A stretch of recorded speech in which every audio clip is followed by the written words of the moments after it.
Bonjour, dans cette vidéo astrologique, on va aborder le sujet de la nouvelle lune en taureau du 19 mai, donc un transit astrologique qui se produit une fois par mois. Donc on a l'éclipse solaire, ça va être le cas le 19 mai, et on a l'éclipse lunaire qui a eu lieu déjà le 5 mai, je crois. Donc la nouvelle lune en taureau sur 27 degrés du signe du taureau, Mercure 6 degrés direct en taureau, Vénus 12 degrés cancer, Mars 29 cancer, Jupiter 0 degré taureau, Saturne 6 degrés poisson, Uranus 19 taureau, Neptune 27 poisson, Pluton 0 degré verseau. Et on a la conjonction Mercure-Jupiter, large, mais avec les planètes collectives, on peut autoriser l'ordre de 6 degrés. Jupiter sextile Saturne, également 6 degrés. Mars carré Jupiter,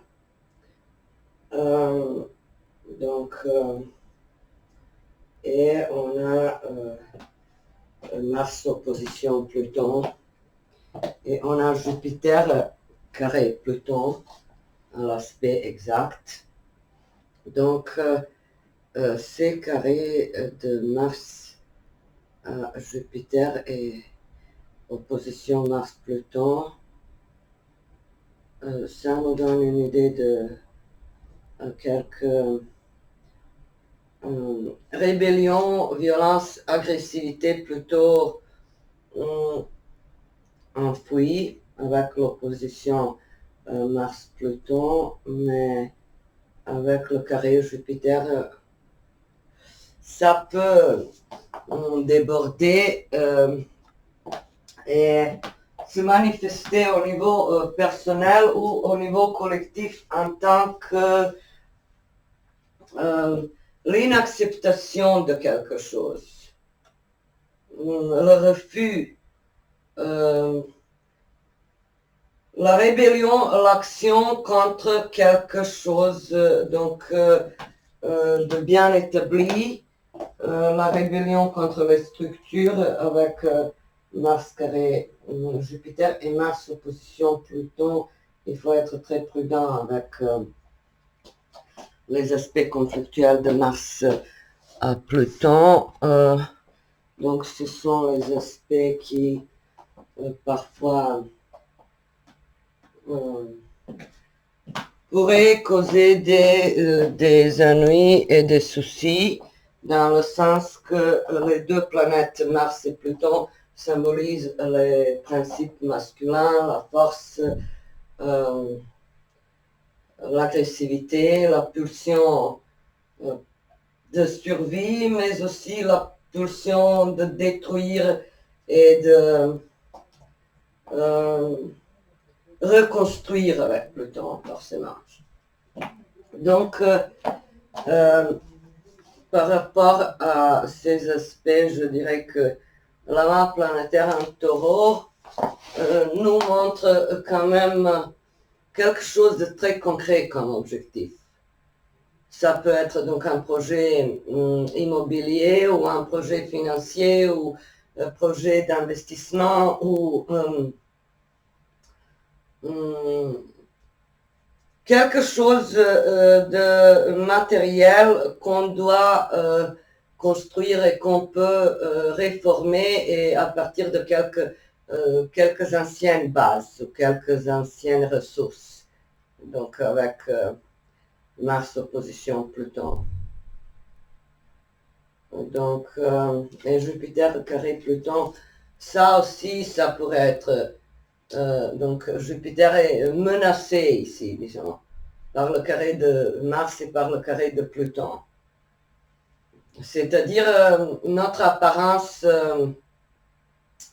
disons, indéfectible, notre réputation pourrait être ébranlé par quelque opposition de la part de quelqu'un. Donc, comme s'il y avait un pouvoir destructeur en nous ou au niveau collectif qui voudrait réformer quelque chose et qui ne veut plus rester dans le politiquement correct, mais veut creuser au-dessous et en dessus des apparences. Donc, au-delà des apparences. Vous voyez, Jupiter, c'est parfois ce conformisme, cet opportunisme, cette acceptation de quelques normes sociales ou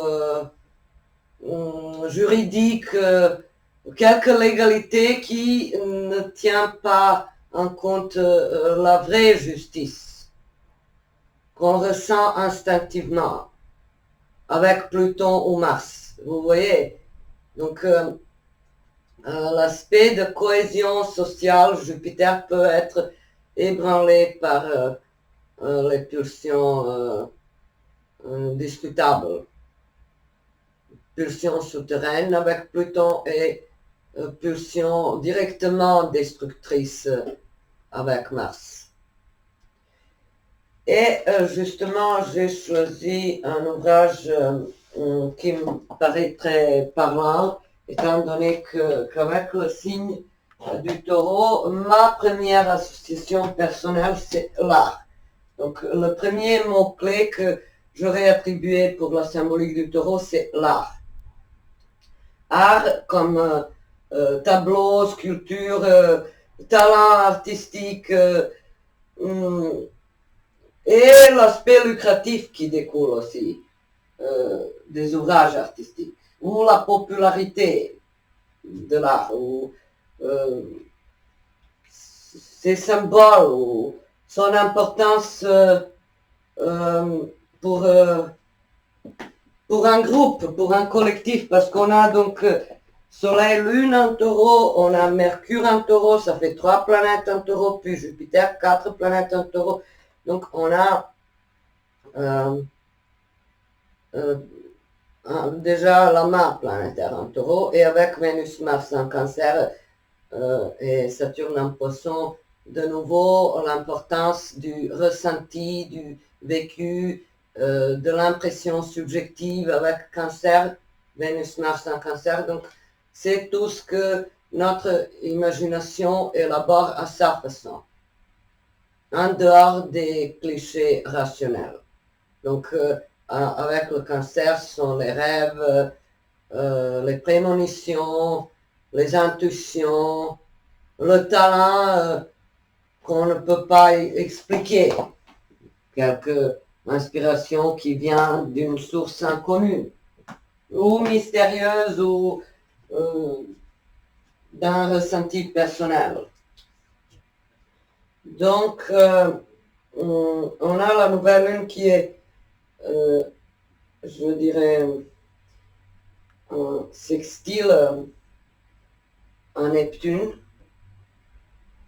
L'aspect exact est le meilleur de cette éclipse, de cette nouvelle lune. Cet aspect de sextile en Neptune, ça peut donner quand même un espoir qu'on pourra dissoudre tout le vécu négatif, perturbateur ou dérangeant et le sublimer. Donc, Neptune, vous voyez. Le film que j'ai choisi, c'est Modigliani, un film de Mick Davis, film américain sorti en 2004, avec Andy Garcia, et c'est justement cette ambiance avec 4 planètes en taureau et 2 planètes en cancer et 2 planètes en poisson. Ça me décrit parfaitement. Et ces aspects aussi, je vais vous expliquer comment je vois les choses. Donc, Amedeo Modigliani, c'est un peintre italien qui est né en 1840 1884 et mort en 1920. Un génie, c'est mon peintre préféré en passant.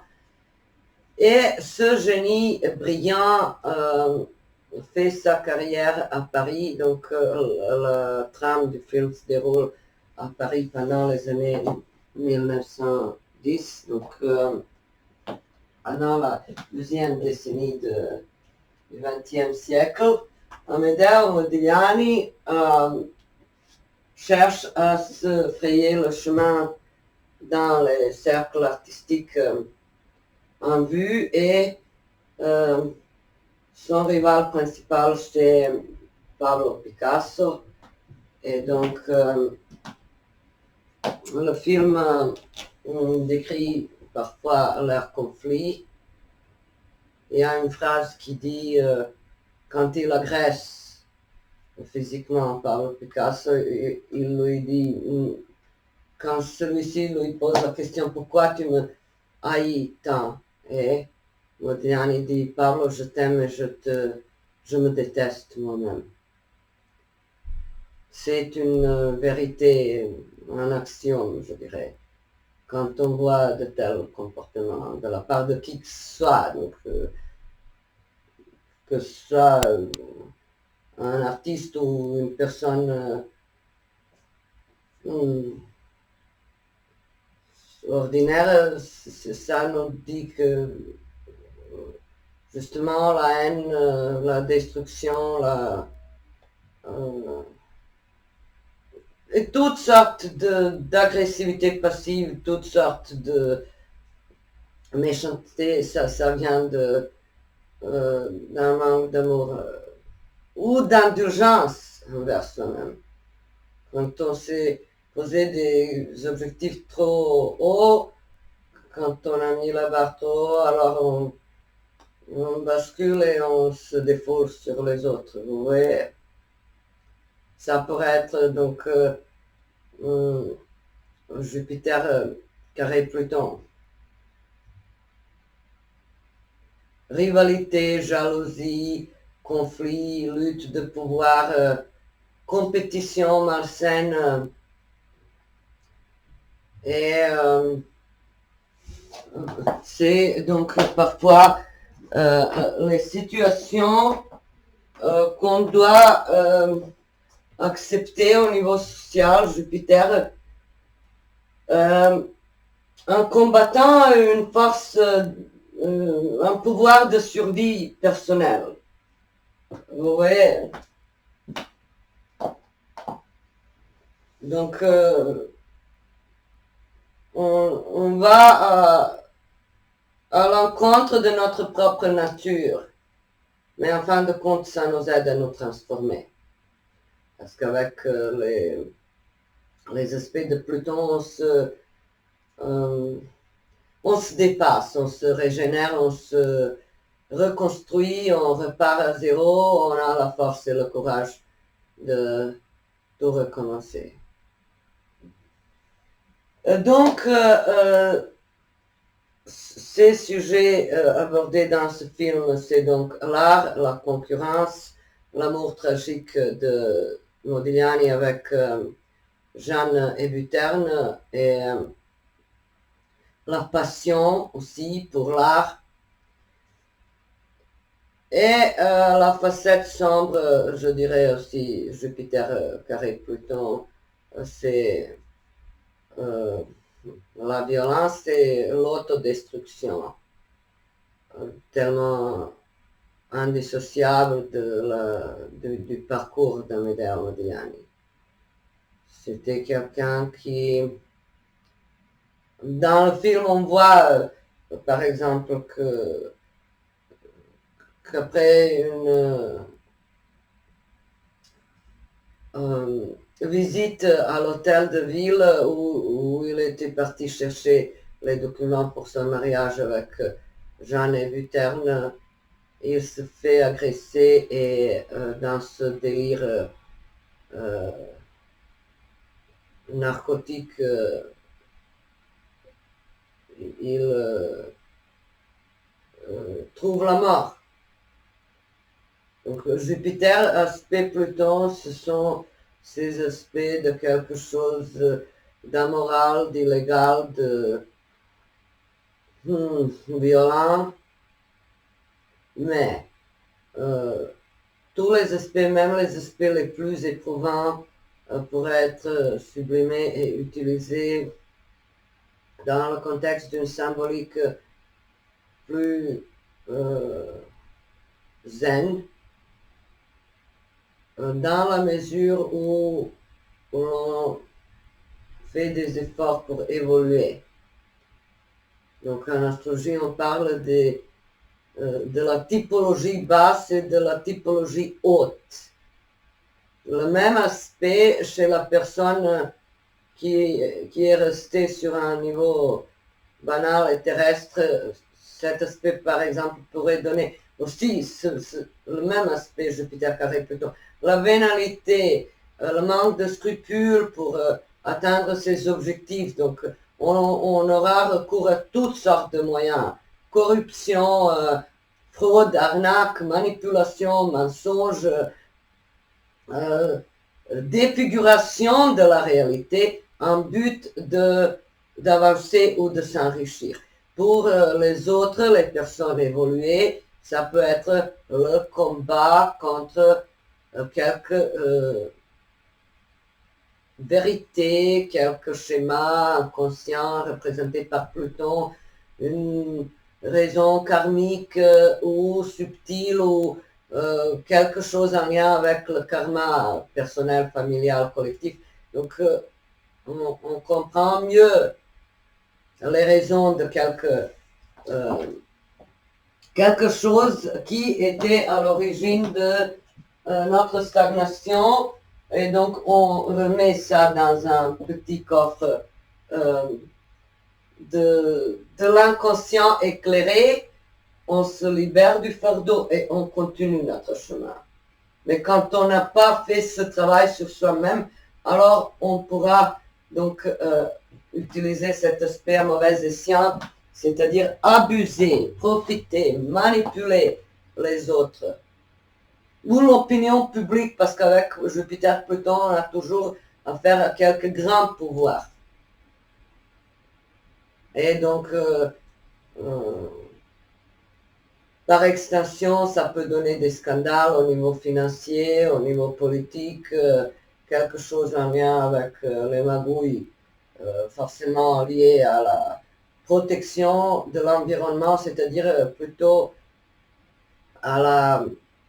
aux abus financiers, aux mensonges qui nous ont été représentés par les médias ou divulgués par les personnages qui disposent d'un pouvoir politique ou autre. Et donc, on pourra comprendre que vraiment l'environnement est menacé avec Jupiter Pluton. Jupiter en Taureau, donc ça c'est la nature. Taureau, c'est la terre, un signe de terre. Donc Pluton en Verseau, forcément l'abus scientifique aussi, qui mène vers la destruction de notre planète. Ou les mauvais standards au niveau de l'alimentation, de la fabrication de nourriture, des ingrédients forcément pas très écologiques. Voilà, ça peut être, donc ce n'est pas exhaustif, bien sûr, je cite les aspects, la symbolique qui me vient à l'esprit, mais c'est loin d'être exhaustif. Donc, revenons à notre film.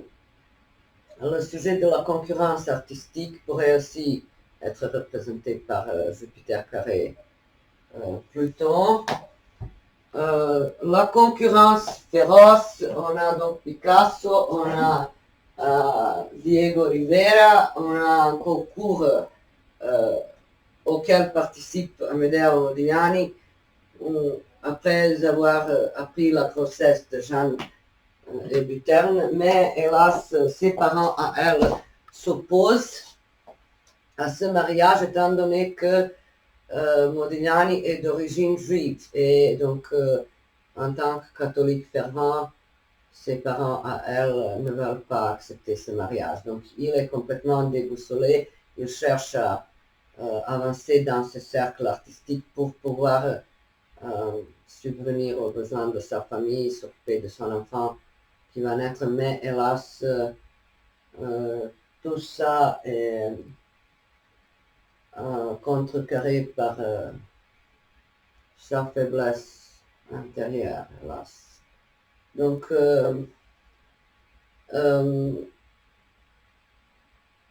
pendant ce concours auquel il n'est pas présent, on voit Jeanne et Buter, mais donc il gagne le concours, mais il n'est pas là et il se fait tabasser, il se fait agresser par quelqu'un et donc on a la fin tragique, il meurt à l'âge de 35 ans. Et Jeanne et Buter ne se suicident le lendemain en sautant d'un balcon. Donc Jupiter carré Pluton, Mars opposition Pluton, c'est ça à peu près. Bien sûr, si on a de tels aspects dans le thème natal, ça peut être loin de là. Ce n'est pas forcément la fin tragique où une vie semée d'embûches et d'obstacles. Ça peut être par exemple un combat légal pour l'héritage, au sens le plus banal, l'héritage donc matériel. Vous voyez, Jupiter carré Pluton, par exemple, un cousin falsifié une signature à l'autre ne s'est même pas présenté, le troisième s'oppose à la succession que les autres, en fait, ne veulent pas accepter que la succession soit répartie d'une telle façon. Donc, vous voyez, c'est très, très subtil et ça dépend apparemment du contexte personnel. Mais au niveau collectif, je dirais que cette nouvelle lune nous montre que parfois cette passion qui nous anime, donc passion, je dirais, le taureau est très passionnel. En astrologie, la passion, les grandes passions, ça, ce serait Scorpion. Les passions consommatrices. Mais étant donné que le taureau est opposé au Scorpion, alors on a cette ombre du Scorpion. Et vu la qualité fixe du signe du taureau, on peut parler de la passion aussi. Donc les taureaux, et la symbolique du taureau peut impliquer les notions aussi d'une passion, grande passion pour l'art ou pour l'argent ou pour les possessions matérielles ou pour quelque chose d'autre, pour la création. Et on a l'idée de quelque chose de conservateur avec le taureau. Donc on veut matérialiser cette passion, lui donner une forme précise, la rendre visible. Mais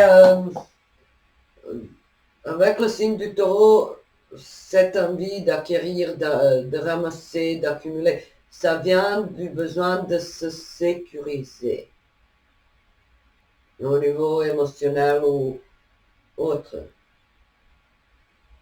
Principalement émotionnel. Donc toute envie d'accumuler ça comble une insécurité émotionnelle, en fait. Donc,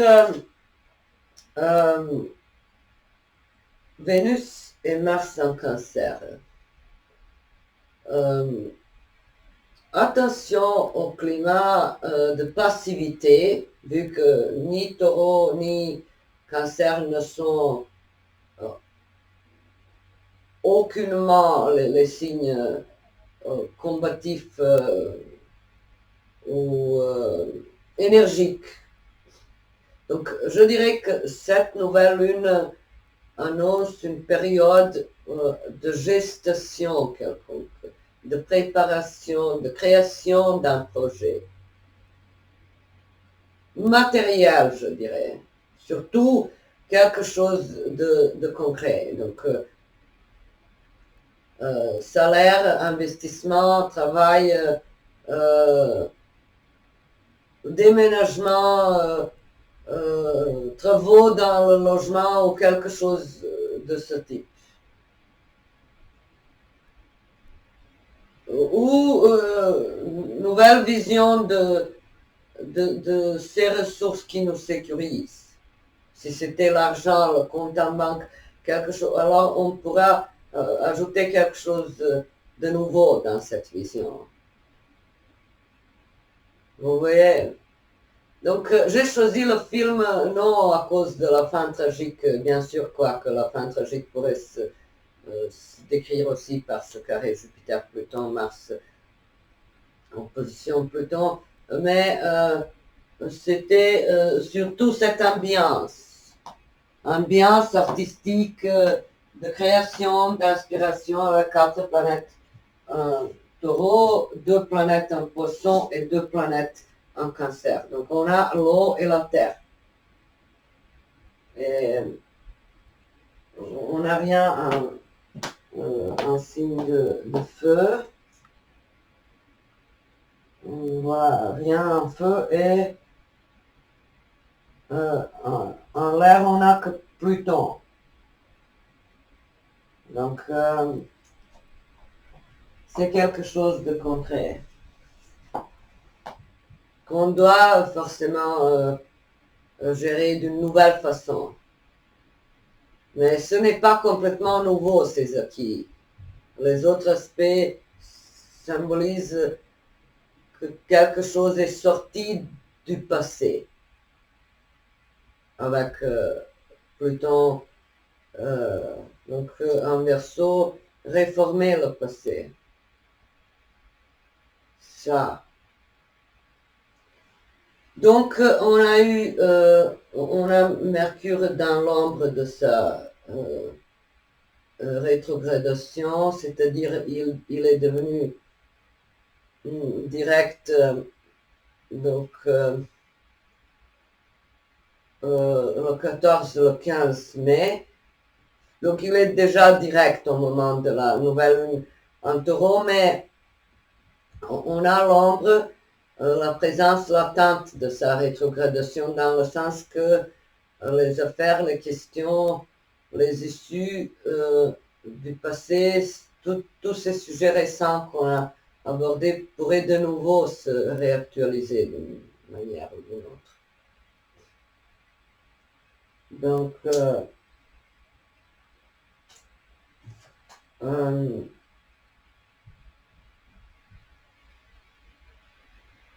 et cet amour interdit, ça pourrait aussi être Jupiter-Pluton en carré. Donc, comme j'ai déjà dit, avec Jupiter carré Pluton, quelque chose n'est pas conforme à la légalité, à la norme établie, aux coutumes de la société ou d'une communauté représentée par Jupiter. Ça peut être une communauté spirituelle ou religieuse ou familiale ou professionnelle, vous voyez.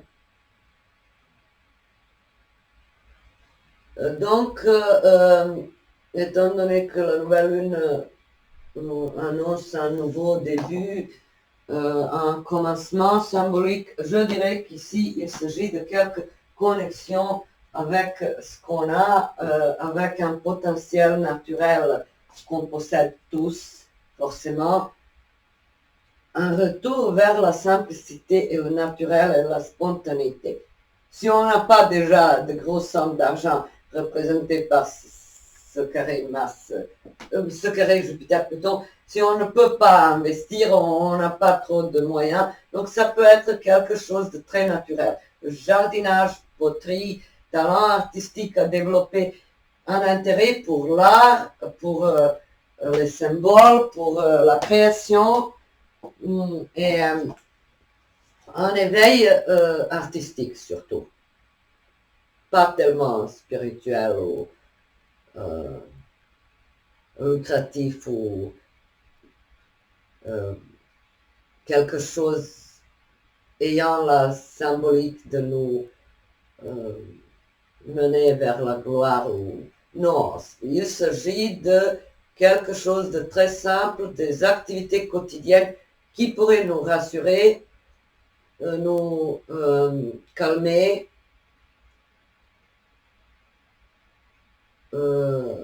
des habitudes au quotidien, promenade dans la nature, verdure, changement d'alimentation, dans le sens qu'on renonce à la restauration rapide et on commence finalement à s'interroger sur la qualité, sur le naturel des aliments qu'on consomme quotidiennement. Oui, ça peut être ça, par exemple. Nouveau début. Nouveau début pour quelqu'un, c'est démarrer le régime ou maigrir ou